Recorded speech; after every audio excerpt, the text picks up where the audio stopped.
Hello and welcome to the Health Capital, the show where we interview founders and entrepreneurs in the health and wellness industry. Today's guest is Will Witt.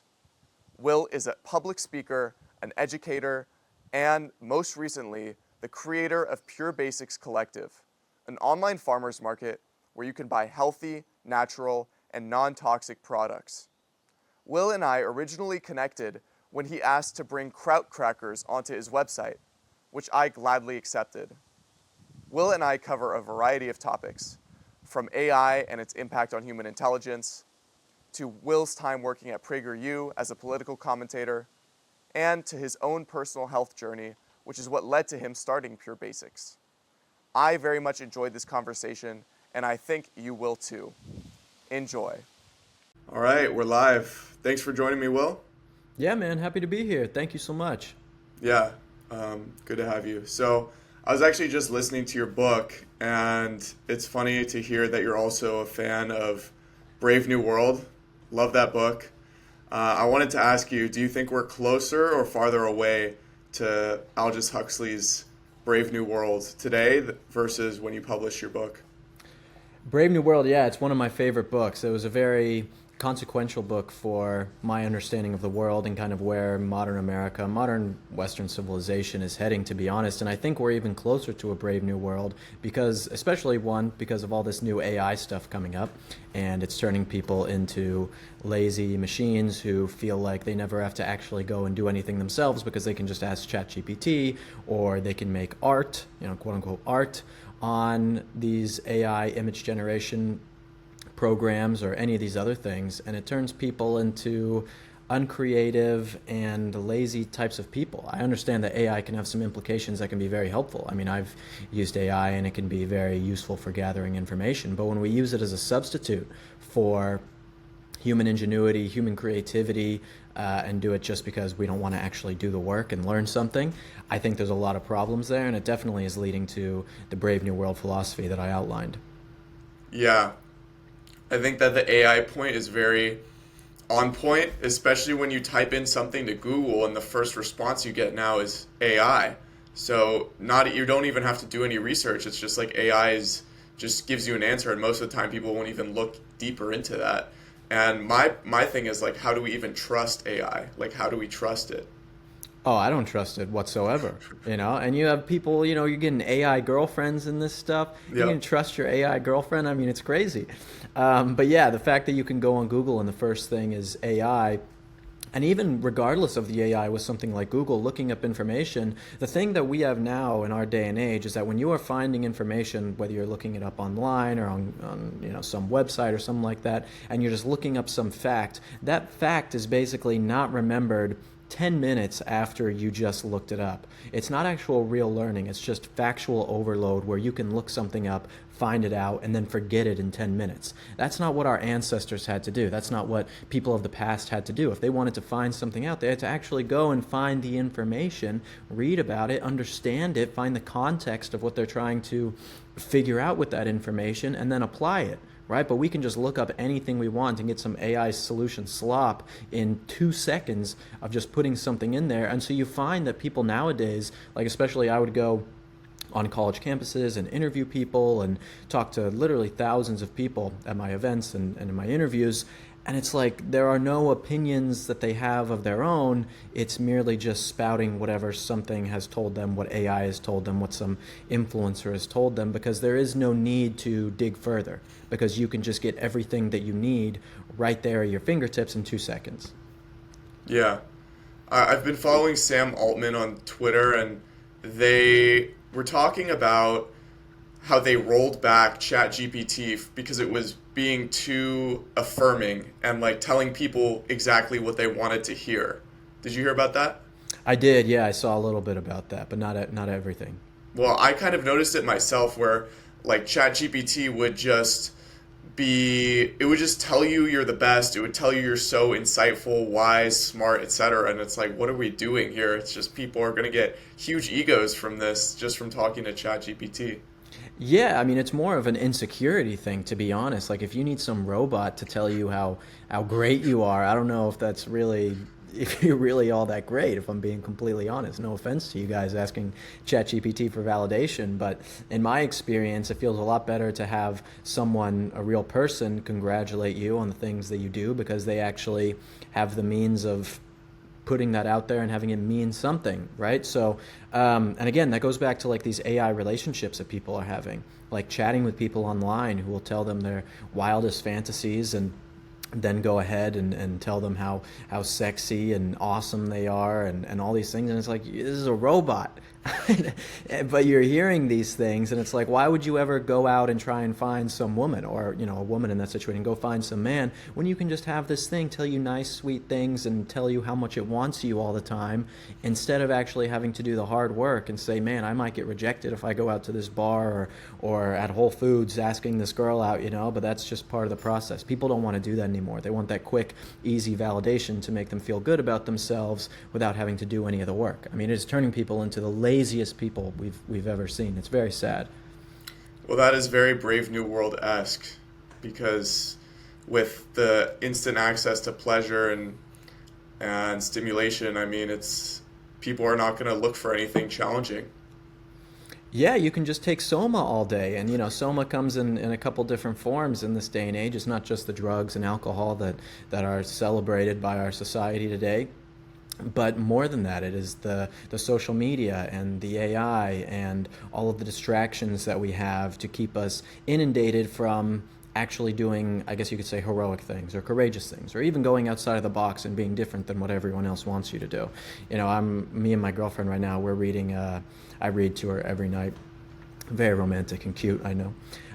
We finished a lot of books. Right now we're doing The Three Musketeers. I don't know if you've ever read Three Musketeers, but the main character is this guy D'Artagnan, then he's got these other three musketeers with him. And it's this awesome story of just like heroism and adventure and good versus evil and all these things. And it's like, it's so cool. It's so awesome to hear these stories and see how these people did things. And there's countless examples of that. And it's like, where do you find that in this day and age? I constantly get a little, I don't know if depressed is the right word, but almost a little sad reading these great stories of men who do awesome, adventurous things. And I'm like, man, I'm here like talking about how to market my platform and answering emails and, doing the dishes. Like, this is my life, like I want to do more, of course, but it's like, where are those adventures to be had? Yeah, I think there's definitely a tension between the modern age of like, this whole environment of like working online and versus like the way that things used to be done, which is just getting out in the world, doing stuff with your hands. And I think there's still real value in being creative and having that creative drive. Oh, yeah, definitely. And the AI goes back to that, where you're destroying that because something else can do it for you. I mean, I saw a tweet talking about movies. The AI is going to be able to create movies. I mean, they're going to be writing fantasy books. They're going to be writing all these things that, throughout human history have been a real part of our culture. Stories are what bring people together. Our ancestors would sit around the fire and tell stories, and that right before bed, and that brought people together and gave them a common thread that made them a cohesive unit. And now you're going to have computers making these kinds of things, making stories for people and sharing this kind of stuff. And to me, that's very scary, because myth, legend, stories, heroism, all these things have been the means of giving people, I guess, an idea of the values that we should be striving for, right? There's you're never going to be Aragorn in your real life, but you can read about Aragorn and Frodo and Jon Snow or whoever, and you can say, wow, that's like something that I could strive for in my life in the situations that I'm in. But if you have that made by computers, I mean, what is the motivation to actually act like that when it's not actually from any sort of humanity? Yeah, it's a very scary thought, and also just thinking about how the machines have been telling us what we want to hear, and so we're just probably going to get more of that, and without the actual challenge. Oh, 100%. Yeah, there is no actual challenge when it comes to these kind of things, and it's very scary. Very sad, and I see people around me and college students being corrupted by it.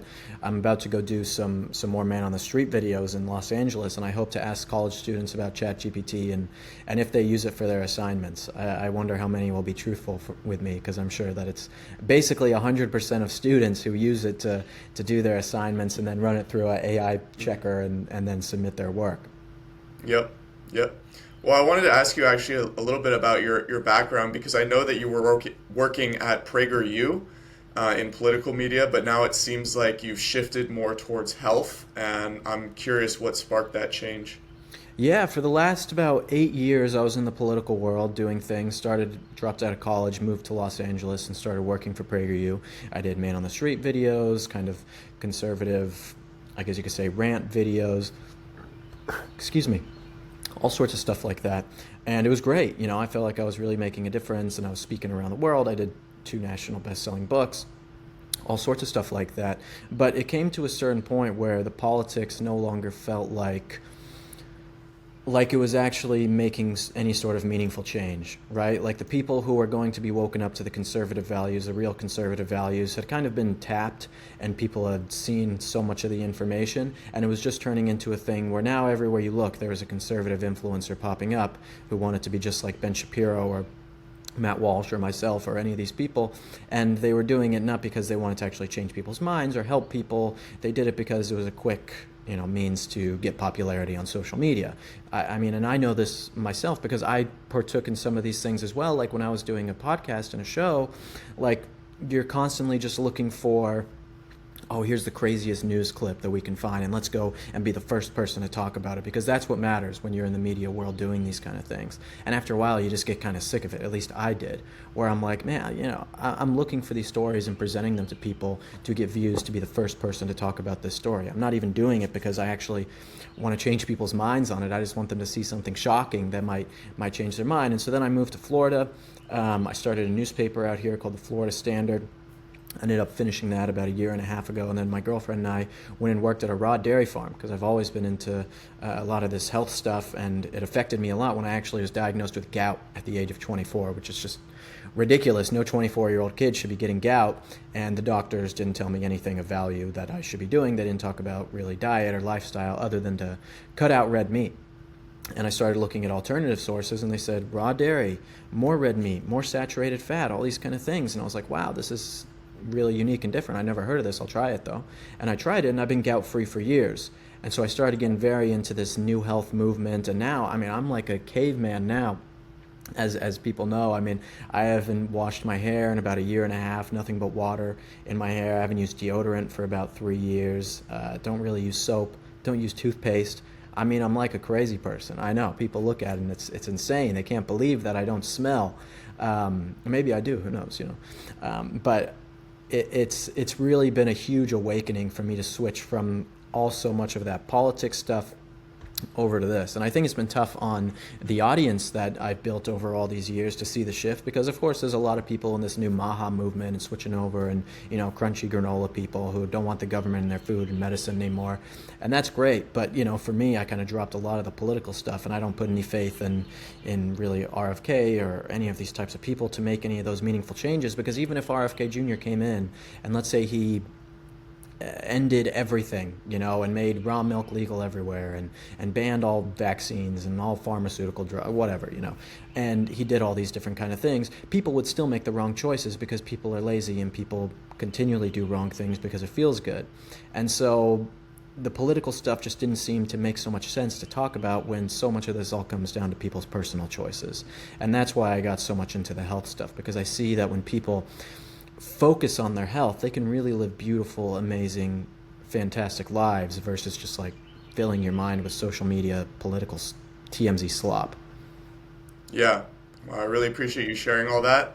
Kind of a lot to unpack in there, but one of the things that stuck out to me was what you were saying about your news show and how the content that you were showing was very, I don't know, extreme or polarizing, something like that. Is that accurate?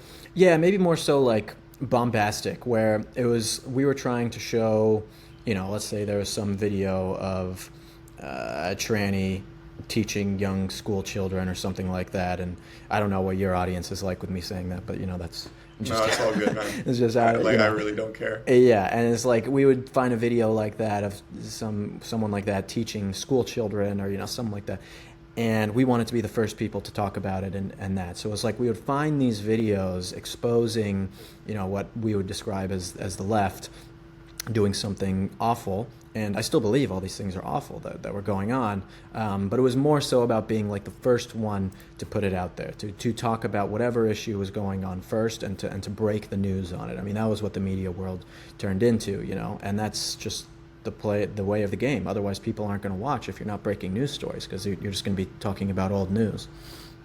Yeah.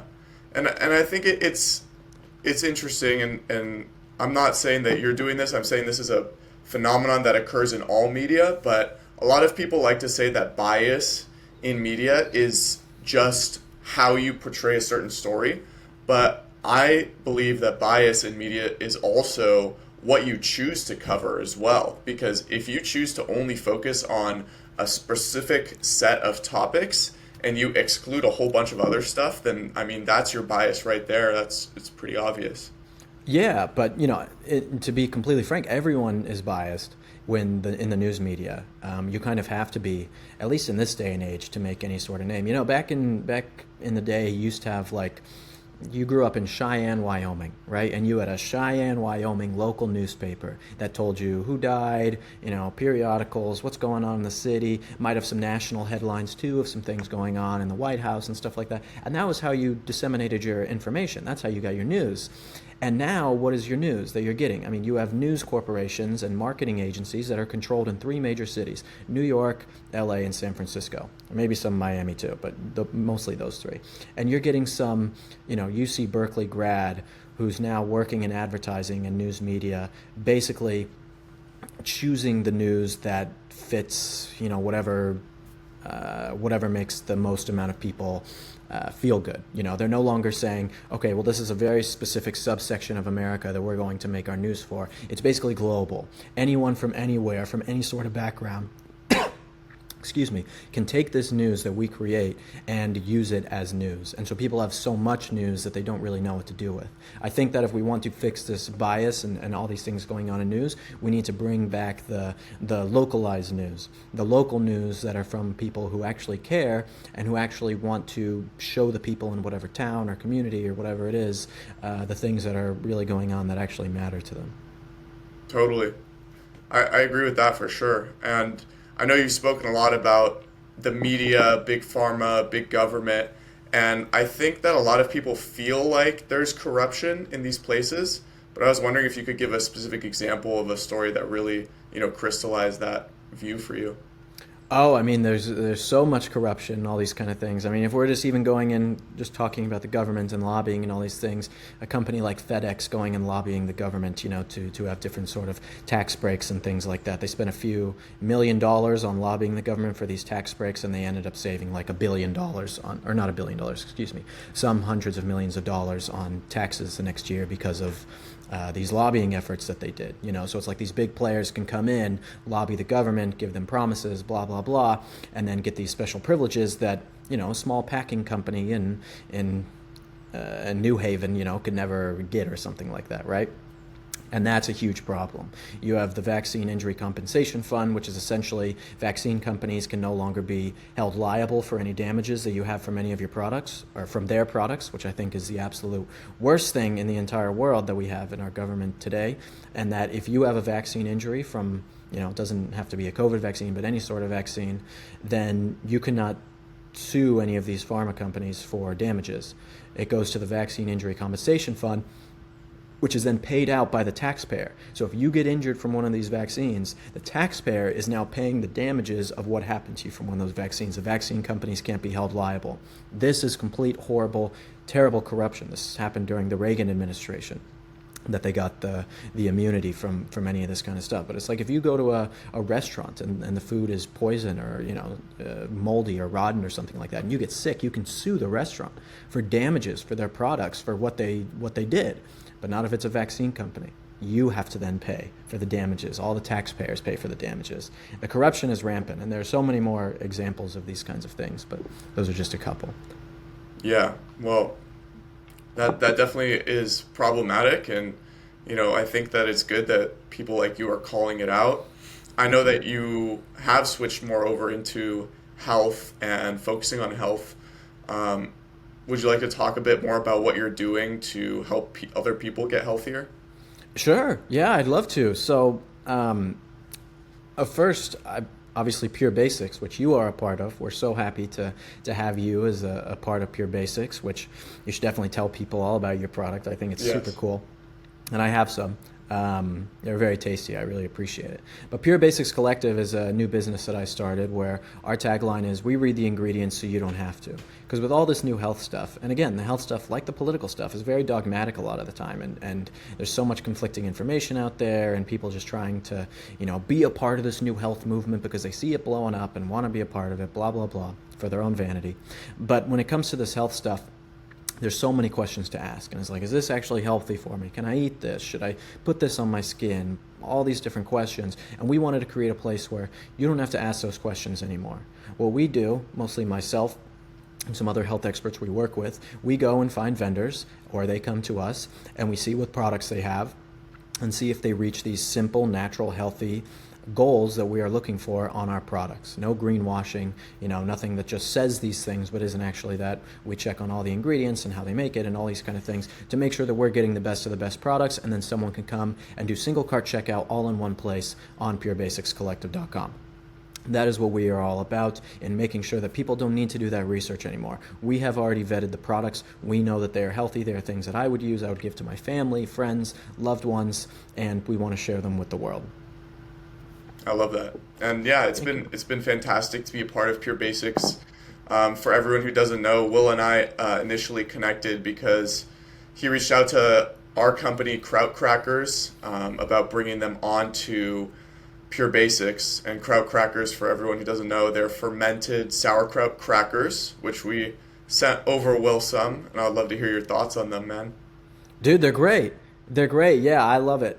I'm going to be honest, my girlfriend wasn't as keen on them. She's more of a sweets type of person in that way. But myself, I'm all about that kind of stuff. And I find myself, I don't know if you ever do like sprint workouts. That's kind of my bread and butter is sprint workouts once or twice a week. And that would kind of be like my breakfast before my sprint workouts, because I try not to eat too much before I go and do my sprints, and I would have the Kraut Crackers before I would go and sprint all the time, and it was fantastic. So yeah, again, thank you for sending all those out to me, man. Thank you. Yeah, of course, you're very welcome, and love to hear that. And they definitely can be a bit polarizing, I would say, with the tangy fermented taste. Like, we get people who don't like them, but then we get people who really like it and really crave that fermented flavor. It's definitely something I would say you kind of have to get a palate for. Yeah, they need to fix their gut issues, and then they'll love Kraut Crackers. Yeah. That's what they have to do.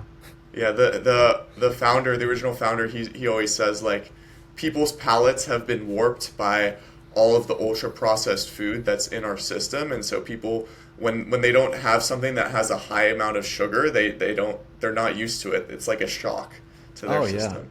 Yeah, and it's like, I find now that I've been eating so much healthier, like, I think about the stuff when I was a kid, and I'm sure you too, or all this, like, Gushers or Pizza Hut or like any of these kind of things that I used to eat and was like, this is a treat. I love this. I can't wait to eat a whole pizza by myself from Pizza Hut with stuffed crust or, whatever. And then I remember like a few weeks ago, I had some Pizza Hut and I was like, this is so disgusting and crap. Like, it's so, how did I ever like this? Or maybe they changed the recipe. I don't know. But to me, it seems like these things have not held the test of time. And then when I make like just ground beef, throw some onions in there, some raw honey and some raw cheese, and it's like, wow, this is so good. Some green chilies too. I'm like, this is amazing. I love this. I could eat this every single day. And it doesn't make you feel bad afterwards. And I do find myself that when I eat these ultra-processed foods now, on occasion, like if I'm traveling or, some special occasion with family and they take you out to somewhere and I eat something like this, you feel bad. you feel bad the next day. You feel lethargic, you feel lazy, like you're hungover, like you had too much to drink or something. But all you did is have like a seed oil cheeseburger or whatever, and now you're like, I don't want to do anything today. And that's like, when you think about that, you must imagine like all these people who are eating this every day, that's how they feel every single day. And they don't even realize it. They don't realize that it's from these foods that they eat that are making them so lethargic. But this is all part of the plan of the elites, because the elites want you to be lethargic and not think about, again, what we talked about in the beginning, those ideas of heroism, courage, adventure, doing these kind of things. They want you to be controlled and keep buying the slop and using AI and doing these things. And the food works hand in hand of doing that and making sure that you do not really think about things outside of your own wheelhouse. Yeah, definitely. And I think also there's kind of an awakening that occurs when you realize that the pizza, the cookies, like it's possible to make these foods in a way that is healthy, but the ingredients and all the stuff that's in them in our current food system is just garbage. And these companies are using these ingredients just to make it as cheap and as addicting as possible. Oh yeah, I mean, I'd make cheeseburgers maybe 2-3 times a week, and a cheeseburger is a health food. I like, this is funny because like my girlfriend will make all these different things and I'll be like, this is a health food. These cookies are a health food, you know? But it's because of the way that you make it, which is so much different than, you know, how in Nabisco or whatever makes a cookie. It's totally different type of way where you're just using, you know, baking soda, and you could use almond flour or normal flour if you know, are gluten fine. Butter, like all these different things, and you can make something healthy. A burger is literally like the healthiest food on the planet. You're having ground meat, you know, great 100% grass-fed ground meat. You put some raw cheese on that. I mean, sourdough bread too, if you want, or I usually just eat it without any bread.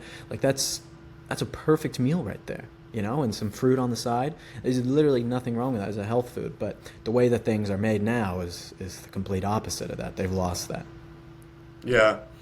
Yeah, well, you're making me hungry, man, and Yeah, I I definitely am know. like a fan of all of that, like the grass-fed meat and really too promoting regenerative agriculture, because our food system is so messed up, and people, like when you start to think about more about what you're eating, what you're putting into your body, then you also start to think about where your food comes from, and I'm curious to hear your thoughts on what do you think about the whole like regenerative farming movement, and have you done any work with regenerative farming? Or I know you worked on a raw dairy farm. I'd be curious to hear more about your experience there.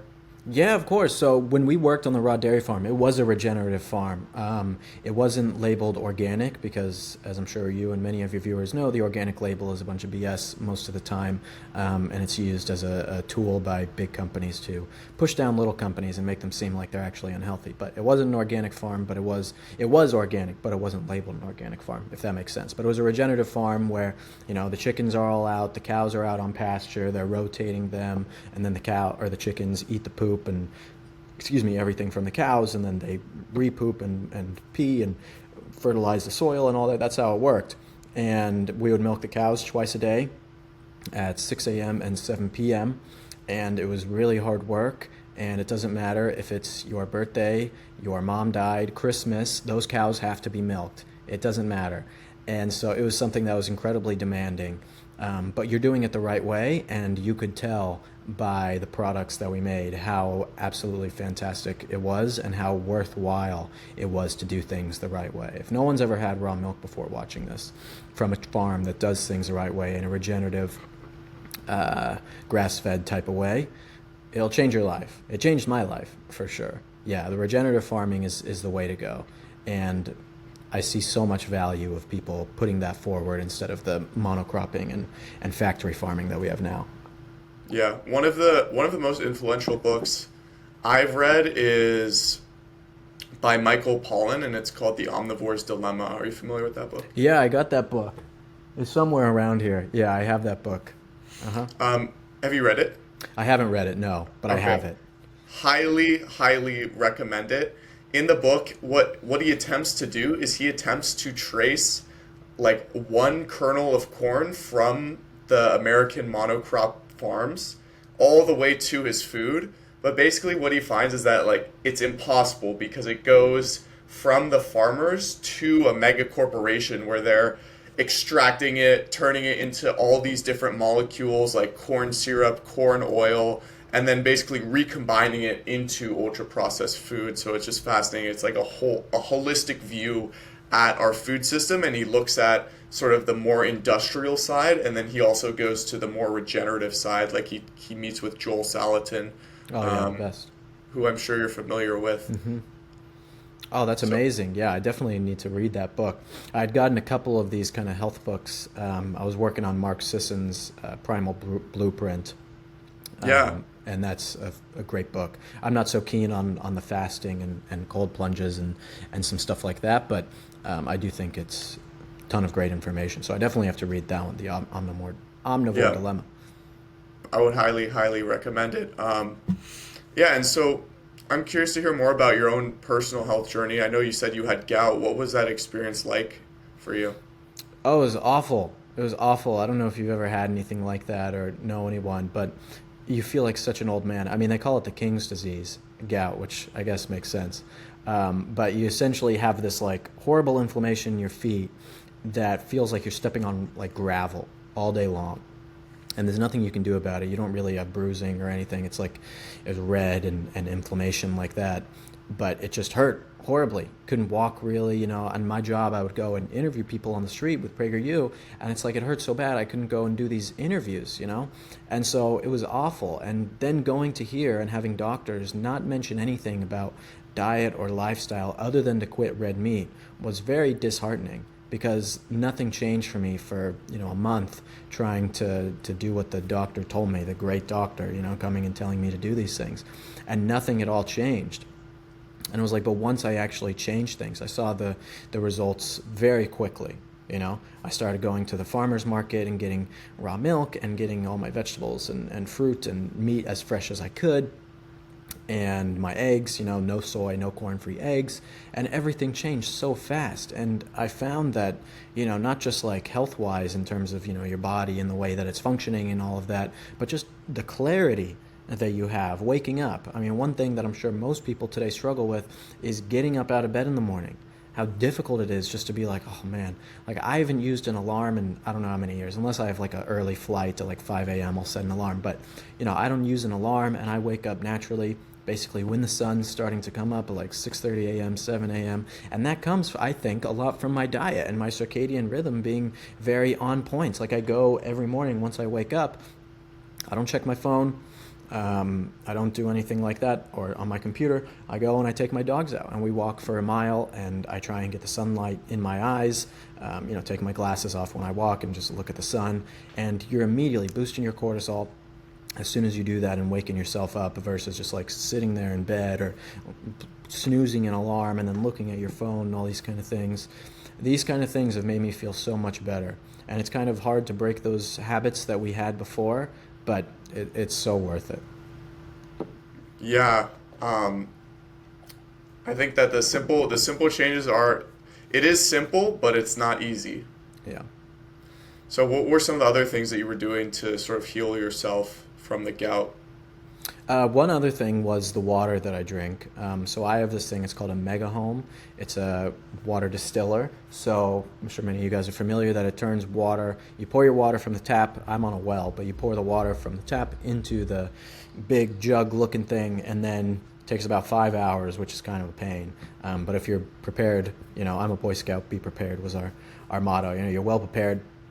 It'll be fine. You won't run out of water. But essentially, it turns it back into a gas and then takes all the, harsh minerals and chemicals and all those kind of things that are present in your water and takes those out and then turns it back into a liquid very slowly without any of that stuff in. And then you just remineralize the water once it's done. And I found that having the good water has totally affected the pH in my mouth.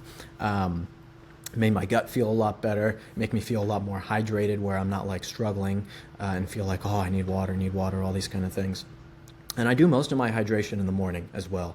I think this is super important that, I'm drinking a lot of mineralized water, lemon with sea salt in my water or other mineral solutions, my coffee, my raw milk, my fruit juices, all these kind of things pretty early in the morning when I wake up, and you feel so much more hydrated during the day. And also eating fruits and vegetables. Most people think that hydration comes solely from what you drink, but actually eating fruits and vegetables gives you a lot of hydration in and of itself, especially if you're eating it with salt and things like that. Like I always do honey and salt, and that is very hydrating. It sounds kind of weird and counterintuitive, but it truly is, and helps all the processes, the chemical processes in your body work really well. So the hydration is a big one. I've always loved being in the sun, so that's never been a problem for me. I know everyone kind of talks about it and the vitamin D and all that stuff. I love being tan. I love being outside. I love having my shoes off. I used to be a lifeguard for years, and I never wore sunscreen as a lifeguard, but that wasn't for any sort of health reasons. I was just like, I want to get tan, so I'm not wearing sunscreen. So I haven't worn sunscreen in maybe, 10, 15 years, something like that. So that's one.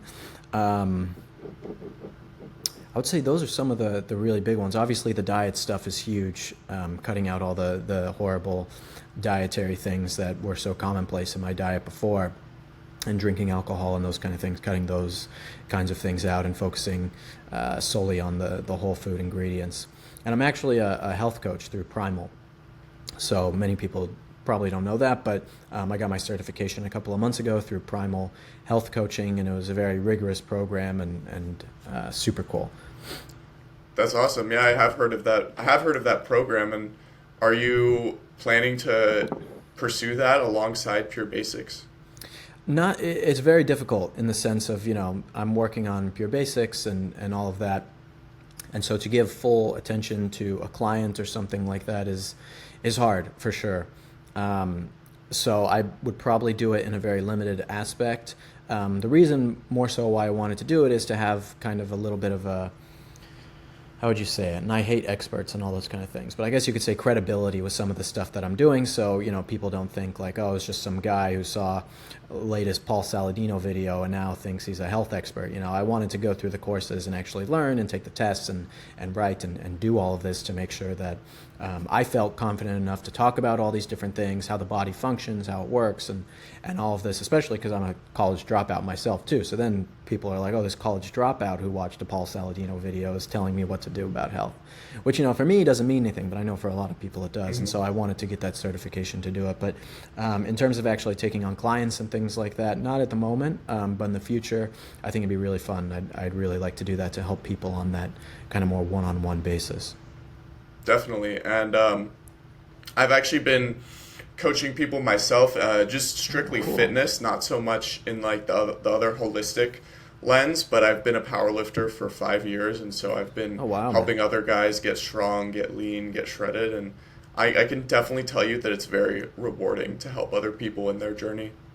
Oh, definitely. Yeah, my older brother, he's 4.5 years older than me. He's always been like my fitness guru, medicine guru, like all this kind of stuff. He's been on this like health journey for a very long time, and him helping me has been like a huge inspiration in all these kind of things. He was basically in a lot of ways like my dad growing up. My dad was never in the picture, and so my brother was always the one doing this kind of stuff with me.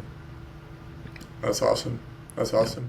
I kind of wanted to, I appreciated what you said, because this was actually a question that I wanted to ask you anyways. There's been an explosion of health gurus online, and I'm just curious, what do you personally do to vet health information, and what's your kind of BS detector? Oh, you just run it through ChatGPT and say, at Grok, is this true? And just say that. It works every single time.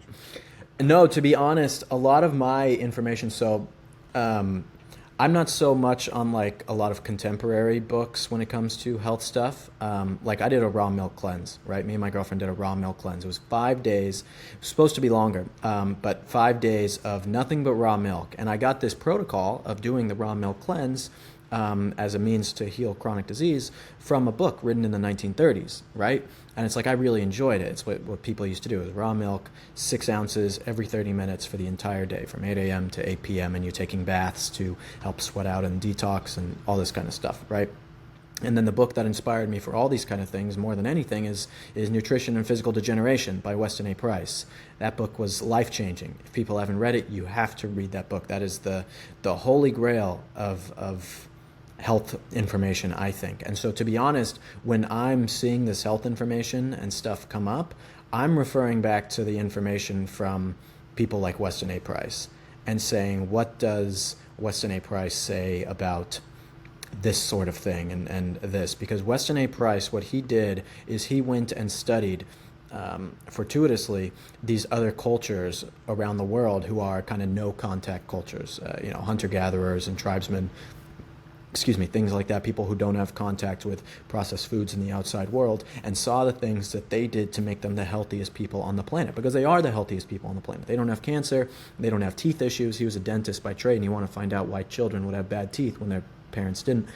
And he found all these people were the healthiest people in the world.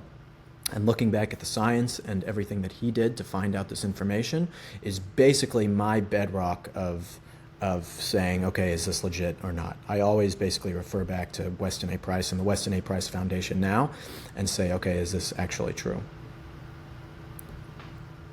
I love that. Was the Katavans something that he studied, a group that he studied? The Katavan, where are they located? They're in the East Asian islands, like the Pacific Islands, and they're one of these blue zone groups. They eat a diet that's like high in like sweet potatoes, proteins, but a lot of what they're known for is their sweet potatoes, and they have very low rates of chronic disease. Are those the purple ones? Yeah, the purple ones. Yeah, I love the purple sweet potatoes. I think they're fantastic. Me too. They're really good. Yeah.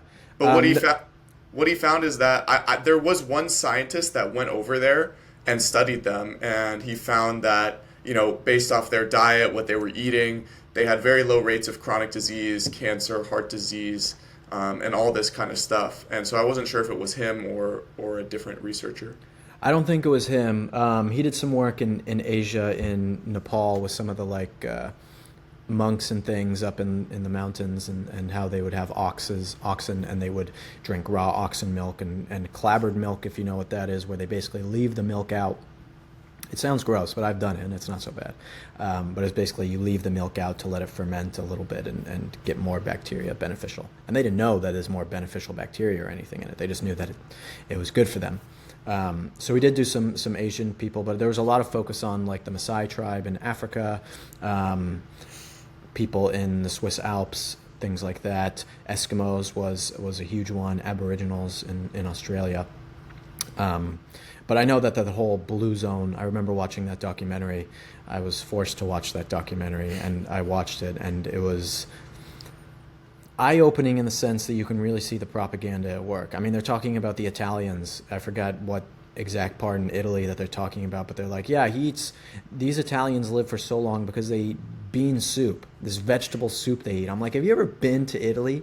Are you stupid? Like, they don't eat bean soup all day long. They eat meat, and they eat ancient wheat and raw cheeses and these kinds of things all the time. They're not just eating bean soup. I found that the Blue Zone documentary was very indicative of the modern health world today, and not really showcasing the more ancestral diet of what people actually eat that makes them healthy for a long time. Yeah, and I think another point of that too is the lifestyle, where these cultures like Italy or like any of these remote cultures, they don't have all of the stress that we have today, because a lot of people assume that when you have access to all this pleasure, all this stimulation, like, oh, you're good, right? You're feeling good. But actually it's chronically stressful because you're not focused on meaning or higher purpose. You're kind of just suppressing all of your internal drive, that hero's journey that you were talking about. And, as people, especially men, it's our imperative to go out and do stuff like that, to go have those adventures. And when we're not doing that, it's kind of like something's missing. And when you don't have that, when you have a strong community, when you are fulfilling your purpose, you don't have that chronic stress, and that is really what kills a lot of people. Yeah, and I think there's a lot of that comes from just being an American as well versus being somewhere in the rest of the world. De Tocqueville, when, the French aristocrat writing about America and what he saw, he mentioned this quite a lot when he talked about, the work ethic of Americans and how they view themselves as, in a way, which is for better or for worse, depending on how you look at it, but, they view themselves as better than the person next to them. I can be better and achieve more, and am picking myself up by my bootstraps to achieve anything that I want to do. And there's, of course, some merit to that. That makes America a fantastic country, and great country, of course. But there is also that kind of fastness and that hustle and that grind and the way people view success in this country that is different from other places in the world, and it leads to a lot of burnout, and it leads to a lot of unhappy people, because not everyone is going to achieve that height that they are looking for, or that height that they are comparing themselves to someone else with. And because of that, even if you're eating well and doing these kind of things, the culture in America, that very, I guess, individuality-centric culture that we have in America can lead to consequences that are unintended, where people feel depressed and burnt out. Whereas like some old man walking around in Italy who just wants to eat pasta all day, he's not going to face those same kind of stressors that like the 9 to 5, startup CEO is facing in America, where we view these kind of things as like, oh, that's awesome that you're working so hard, 80 hours a week to do this, where in other places they might say, you're working way too much, you shouldn't be doing this. Yeah, definitely. So you mentioned earlier, like a bit earlier, you were talking about Maha and RFK, where you don't necessarily think that he's gonna, like, whatever he accomplishes, it still is a matter of personal responsibility at the end of the day. Would you say that's accurate? Yeah, I would say that's accurate, and I think that obviously there is some stuff that he can do that's good. He already had some of those food dyes that were banned, and that's awesome. I think you saw some companies, I forget the exact company, that came out and said, okay, we're going to change things now because of that. And that's great progress. But to be honest, like, the fact that a Dorito takes out food coloring, I'm still not going to eat Doritos because of all the other stuff in it, right? So I get there's like increments to this and it's a small step, but for me, like, it's all about the whole food ingredients. Those whole food ingredients are right there already. You can get them. There are local farms in your community. You can get raw milk, you can get raw cheese, you can get butter, you can get fruits and vegetables at a farmer's market, you can get raw local honey. You can do all of these things already. Even if the food system is completely screwed up, you can still get all this stuff now. So it's like, why are you not making this choice now? You're not doing it because it's hard to do. It's difficult to actually cook all your own meals and to go and source from places that isn't the nearest grocery store, and do things that are more difficult. And so what I'm trying to say is, like, he fixes all these things. He takes all these dyes and all this stuff and all these other chemicals out of Doritos and whatever else. Like, yeah, that's true, but the tools that you need to live that healthy life are already there in front of you. And if you're not doing it now, RFK or the HHS or whatever isn't going to change that for you. You need to change that yourself with a lifestyle choice and say, okay, regardless of what the world is doing, I'm going to live healthy or live with integrity, whatever the case may be, regardless of everything else, because that is the way that I want to live my life. Your personal responsibility and your personal choices are paramount to what you do. And, it sounds very stoic in the sense of, like, you can't control what other people do, so you can only control yourself, which I think is very true. And don't worry so much about what they're doing in the government. You have the ability to make those choices right now for the health of yourself and your family at this very moment. Yeah, I love the Stoic philosophy. I think it's really important. That's one of the reasons why I reached out to you to do this podcast, because what I heard you talk about in that interview with the CEO of PragerU, she was saying that you were saying that you felt that focusing more on what you can do to change your own life, to change your own health, is much more impactful than focusing on politics, which is largely out of our control. Yeah, the politics gives people, I think, a sense of self-worth in a way. Like, think about our ancestors, right? Tribal men, like hunter-gatherer types, If you were in the society where people are working together and things are supposed to be fair, and let's say you're lazy or you're outside of their box or they just don't like you, whatever it is, and you get left behind, there is a big social hurdle there when you are not a part of a group. Being a part of a group is survival in our ancient times, our ancestors doing these kind of things. And so now today, those same kind of, I think, instinctual behaviors still follow us today, that we are so focused on being in a group for survival. And the political groups give people that sense of group identity, being a Republican, being a Democrat, believing what this person says and not believing what this person says. And the other side is evil and blah, blah, blah. And of course, there are ideas that are evil and immoral and things that I vehemently disagree with and hate when I see them. I'm obviously more conservative in this way, of course. But people use these political identities as validation for themselves, to give themselves a sense of meaning and purpose that they now have a group to cling on to, and because of that, they are safe and liked by other people. When in reality, it is living in a safe life is the number one tenet of living a boring, meaningless life. You should be going and taking risks and doing things that put you outside the box, that make you an individual, that turn you into someone who is brave and taking risks that other people won't do. Excuse me. So I think the political parties create a lot of insecure people who need validation by being in some sort of group instead of stretching out and embracing their individuality.